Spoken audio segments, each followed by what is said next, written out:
Okay, spoiler territory. So, if you haven't checked out my main review of Logan, first I recommend looking at the card that just appeared on the screen. I'm not going to point because I honestly don't know which way it shows up.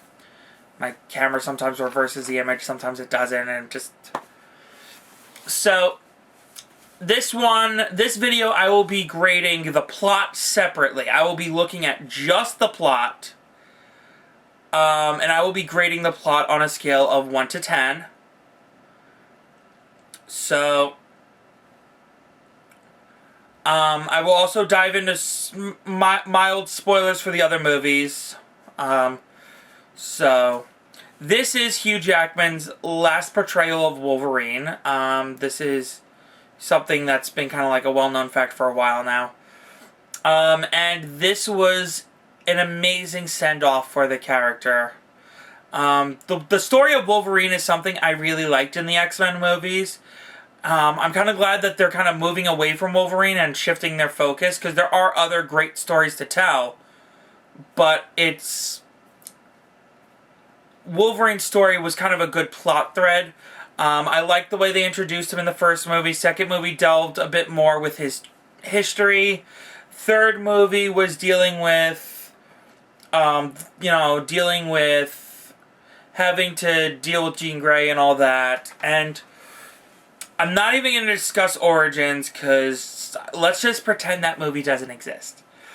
The Wolverine, I felt like, was a very good extension off of X3 The Last Stand. Mostly because I loved the fact that they kind of... It wasn't blatant in your face, and I loved how subtle it was. But it was kind of like Wolverine trying to get over Jean and all that. And I feel like that was a very good decision to make before they went in with Days of Future Past. And Days of Future Past was amazing. My favorite X-Men movie by far. Every character shines. All the actors playing all the roles. James McAvoy and Patrick Stewart as Professor X. I loved how they connected Wolverine's story arc from the previous movies to that one, and you kind of get a sense in that one of how Wolverine grew as a character. But then we get to this one. As far as timeline placement is, I think there's like 3 separate timelines at this point. One that exists, the one that existed in Days of Future Past, the one that's in the past that Apocalypse takes off of, and the one that exists when Wolverine wakes up after the events of Days of Future Past. I think the one from Apocalypse and the one from Days of Future Past are separate timelines. Granted, I haven't seen X-Men Apocalypse yet, but it makes sense that they would have those as 2 distinct universes. Not from a scientific standpoint, because literally nothing about the science would make sense. But from a storytelling perspective, it makes more sense.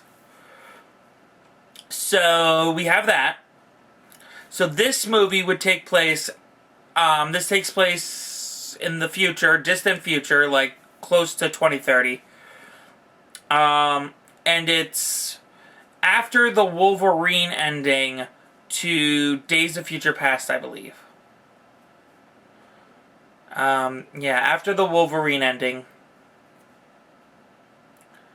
So, and basically you have Wolverine as a limo driver, and basically he's doing everything he can to try to support Charles Xavier. Charles is kind of like, he's going through dementia and all this, and seizures and stuff like that. And they make it pretty obvious that all the other students from Xavier's Institute are dead. And they're very clever to not blatantly address what happened, but it's up to the viewer themselves to figure out that, Charles had a seizure that was so bad that he killed everyone in the Institute. And basically, Logan's just doing everything in his power to protect him, to keep him safe, which, considering how beaten down and broken Logan is in this movie, it really speaks volumes to his character that he would do everything in his power to protect the man who helped him so much. Patrick Stewart is great in this movie. He's funny. Because he's going through dementia, he's not the wise mentor figure we knew, but rather a crotchety old man, and that works. It doesn't sound like it would work on paper, but it works. So they come across the little girl, X-23 / Lauren, whatever. So, and basically they gotta bring her to North Dakota, so this way she can meet up with a group of people to cross over into Canada before it's too late, because they only have a small window of opportunity and they all gotta go at once. So it's kind of like a road trip for most of the movie. To get to that destination, they got the lab that created X-23 after them. Turns out X-23 is a clone of Logan, and she's basically his daughter. I'm kind of ad-libbing the whole clone thing because they don't say it outright. Could just be, Logan's DNA mixed in with an embryo or whatever. I don't know. They don't exactly specify the science behind it. So there's that. I love the fact that the X-Men comics exist in this universe. It's kind of like the stories of the X-Men were so popular that they wanted to write stories about them. It's just not true. And Logan, is kind of skeptical because it turns out that the place they're going to is from the comics. And I understand his reasoning behind that. And part of me was just thinking the whole time, well, what if they built it because of the comics? Like, it was a bluff. Or if the comics were talking about a real place and they put it in there so this way no one would think it was actually real, or, something to that nature. Logan is just so beaten down in this movie. It's heartbreaking at times. So they're basically traveling. They got the research lab that made X-23 after them the entire time. There's a point in the movie where they crash with a family. It was a nice moment, a nice quieter moment, and I really appreciate it. Other people won't. I understand that there's a lot of people who wanted to see more of the action element. But as far as I feel like, this movie was kind of like an emotional story that just had a lot of action in it because of the fact that Wolverine is Wolverine, and it's just... I just feel like it works better if you look at the raw emotion and then the action is just something to help move you through the plot. I think it works better in that sense. But there are people who will take issue with the fact that there are these quieter moments. And then there's like a handful of villains. It's like kind of out of control at the time. You got the first guy with this metal hand who's tracking them down. Then you got the scientist who was running the program. And then you got a Wolverine clone. Which, that was kind of ridiculous, but... Phone's going off. That was kind of ridiculous, but it also kind of works in its own sense. So, take it or leave it. It was kind of nice to have Wolverine fighting what was basically a more adapted version of himself, because Wolverine is beaten down, he's, crippled and all that, and then we've got this basically who fights like Wolverine in his prime, Wolverine uninhibited, so that works. So when they introduce that clone, the clone goes and kills Professor X. And at first it's like, oh my god, but then I'm like, oh shit, they have a clone of him, don't they? So, I figured out extremely quickly that was a clone. Literally, right after he kills Professor X, I'm like, yeah, that's a clone. So you know, and then after Professor X's death, it's a very quiet moment, which I love when movies do this. They have the big fight, a big momentous character dies, and they have the quieter moment to reflect. And there are times when it's done right, there are times when it's done wrong. Who knows, I might do a Confessions of a Writer on this in the future. But this movie does it right, because it's quiet. They don't say anything, they're just driving, letting it sink in, and it works. You can feel the raw emotion in that scene. I even started tearing up, and it's powerful. It works.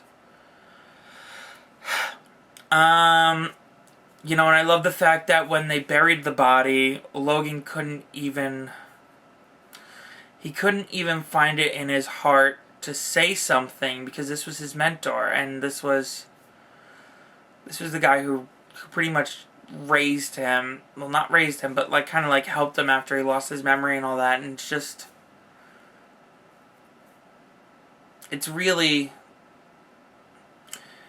it was really hard, and you could feel the raw emotion in this scene. I know I keep using that phrase a lot, but you will notice a lot of great acting, a lot of great emotion. So they finally get to the place they're going. Wolverine's been carrying like this adamantium bullet around with him the whole time so that he could kill himself if need be. I'm basically glazing over the plot. I'm not like, you know, I'm going over the main plot points. I'm not going to go in-depth scene by scene, because that'll just take too long. So they get to meet up with the other kids, and, you know, Wolverine doesn't want to stick around. X-23 steals the bullet off of him because she realizes that he kept it just so he could kill himself. They try to make their way across the border. All the bad guys catch up with them. So it's kind of like a rush to it's kind of like Wolverine rushing to catch up. He uses this stuff that helps him heal quicker, but it also greatly weakens him after it wears off. So a lot of the fight, we get like that classic Wolverine being a badass, and then like at the end of the fight, it's very much like he's beaten down, broken, and he can barely like stand up. Some great teamwork between him and X-23. The other kids are amazing, and there's this one scene where the scientist who started the whole program is dying, and all the kids just like gang up on him and slowly kill him. And again, the acting from these kids is amazing. It really works. So Wolverine dies. I kind of figured that was going to be the case going into this movie anyway. Doesn't help it at all. They make a nice little grave for him, but they're kind of pressed for time, so they got to get going.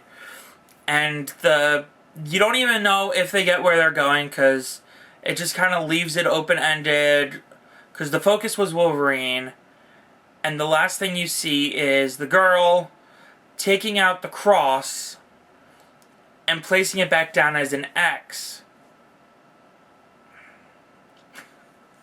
Which, that got me choked up. That got me going, because his biggest accomplishment was that of an X-Men. And it works. Just thinking about it is getting me emotional, but it works. And the movie's just really solid all around.